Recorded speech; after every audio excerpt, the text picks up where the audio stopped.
Hi and welcome to this Blueberry Markets video update with me, John Kibler, head currency analyst. In this video, I'm going to take you through the week ahead analysis, going to show you some news and some key charts to watch going through this week. So, compared to last week, the amount of high impact data for this week is almost double, probably even triple the amount of what we had from last week. And it's really important data. And it kicks off with the US dollar. We have some inflationary data. Now, we've seen recently that if inflation is going to continue to rise, the Federal Reserve will continue to hike interest rates.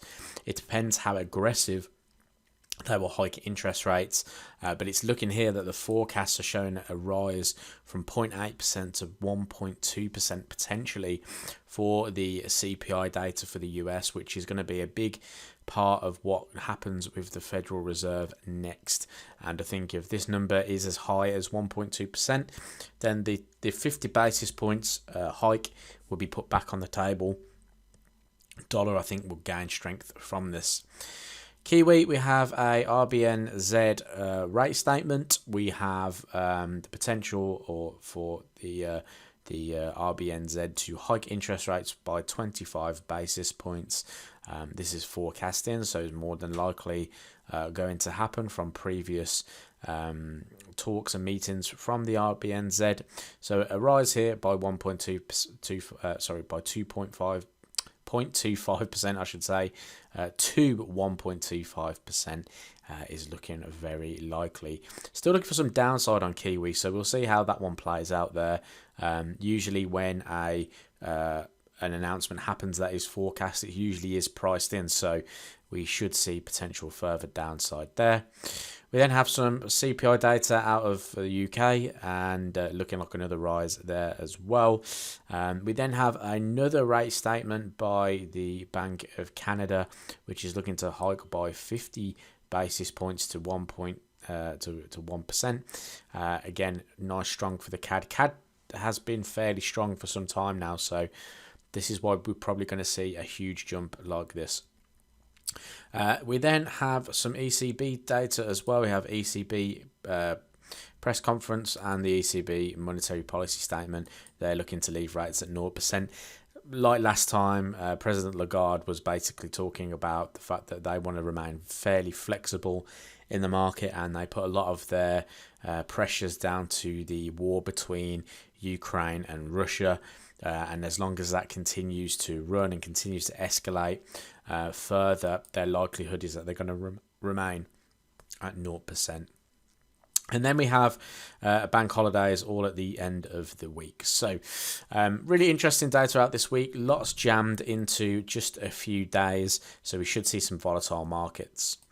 Going on to the strength meter then, some things that have pointed out to me that I feel is quite interesting to watch at the moment is the fact that the pound is continuing to rise from these extreme lows. So I'm still looking for pound to strengthen in line with the seasonal period that pound goes through as well, usually bullish this time of year. I like the idea of trading that against Kiwi. We can see that Kiwi is starting to really push to the downside now on the strength meter after reaching these extreme highs. Aussies remained fairly strong, but I do like the opportunity potentially on Aussie yen, because yen has dropped further down. Actually like the opportunity of a potential reversal, because these two currencies are at opposite ends of the meter and could start to see a change of trend there. So really the ones that I'm looking at this week, again, Aussie, Kiwi, pound and yen, the same as last week. Moving on to the dollar index then, we can see that price broke above last week's highs, trading above now the 99 area. We came and retested the $100 level and we've started to see a little bit of a rejection in here. I think that inflation number could really boost the dollar further, so I only anticipate the dollar to remain fairly strong for now. And if price was to dip back towards these highs around about around about 99.20, 99.30s, I think we could actually look for some long ideas in and around that area there for the US dollar. Moving on to Kiwi then. So Kiwi dollar, a nice chart. I think we can begin to watch for shorts. We talked about last week that price broke out of this channel here, and potentially we're looking for shorts in and around this supply zone. That is still the plan. I like the idea of price coming back into this supply zone here at 69.40. If it can do, we can look for short ideas in and around that area. You can see here on this weekly chart that the price closed as a very strong bearish engulfing candle, engulfing the last week and the week before price action. So, you know, that's a very strong sentiment that we're going to push lower here, as well as the strength meter showing that that is getting weaker. Pound Kiwi then. So if we're going to look at weak against strong, then pound is getting stronger, Kiwi is getting weaker.